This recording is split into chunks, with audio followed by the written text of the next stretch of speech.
मैं आपको बताऊंगा द इनविजिबल मैन नॉवेल के chapter at the house in great Portland street के बारे में। द इनविजिबल मैन ये नॉवेल की है H.G. वेल्स ने। दोस्तों, मैं पहले भी एक कंप्लीट नॉवेल की समरी और चैप्टर वाइज समरी का वीडियो बना चुका हूँ और इसका लिंक मैंने डिस्क्रिप्शन में दे दिया है।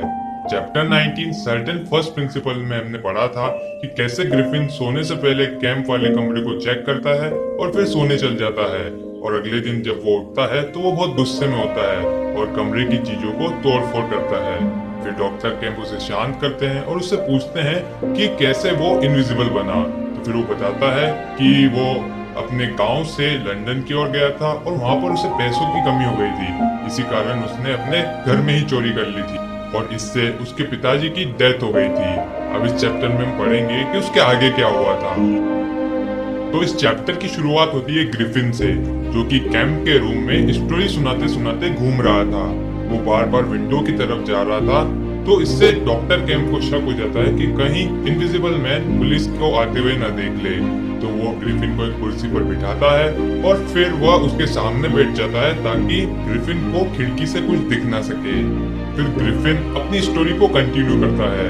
वह चेसिल्टो को छोड़कर लंदन में आता है और लंदन की ग्रेट पोर्टलैंड स्ट्रीट के एक स्लम में एक कमरा ले लेता है। वो कमरा बहुत ज्यादा बड़ा होता है लेकिन उसमें कोई फर्नीचर नहीं होते, लेकिन ग्रिफिन अपने सारे इंस्ट्रूमेंट्स को उस कमरे में भर देता है। ग्रिफिन अपने पापा के फ्यूनरल में तो जाता है, लेकिन वहां पर भी वो सिर्फ रिसर्च के बारे में ही सोचता रहता है।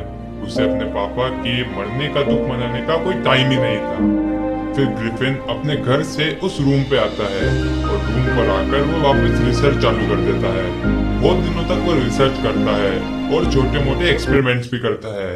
सबसे बड़ा एक्सपेरिमेंट उसने एक व्हाइट ऊन पर किया था। व्हाइट ऊन धीरे धीरे एक धुएं की तरह गायब होने लग गई थी और थोड़ी देर बाद वो कम्प्लीटली गायब हो जाती है। तो इस एक्सपेरिमेंट को सफल होता देख इनविजिबल मैन या ग्रिफिन बहुत ज्यादा खुश होता है। वो ऊन को छू तो पा रहा था लेकिन उसे ऊन दिखाई नहीं दे रही थी। फिर उसने अपना अगला एक्सपेरिमेंट किया एक बिल्ली पर, तो वो बिल्ली भी गायब हो गई, लेकिन अनफॉर्चुनेटली वह चिल्लाने लगी और वह बिल्ली उस मकान मालिक की थी जहाँ पर वो रहता था। तो बिल्ली के चिल्लाने से मकान मालिक उसके रूम में आ जाती है और मकान मालिक एक बूढ़ी औरत होती है। तो उसे देखकर ग्रिफिन उस बिल्ली को खिड़की के बाहर फेंक देता है। एक दिन मकान मालकिन अचानक ग्रिफिन के रूम में आ जाती है, ये चेक करने कि ग्रिफिन क्या कर रहा है। तो इस पर ग्रिफिन की उस मकान मालकिन से बहस हो जाती है और ग्रिफिन उसे रूम से बाहर धक्का दे देता है। फिर थोड़ी देर बाद ग्रिफिन को एहसास होता है कि वह एक मुसीबत में पड़ सकता है। तो ग्रिफिन कुछ इंपॉर्टेंट किताबें और बोतलें किसी सही जगह पर पहुंचा देता है। फिर थोड़ी देर बाद मकान मालिक और उसका बेटा उसके रूम पर आता है और वो दरवाजे को तेज तेज बजाने लगते हैं।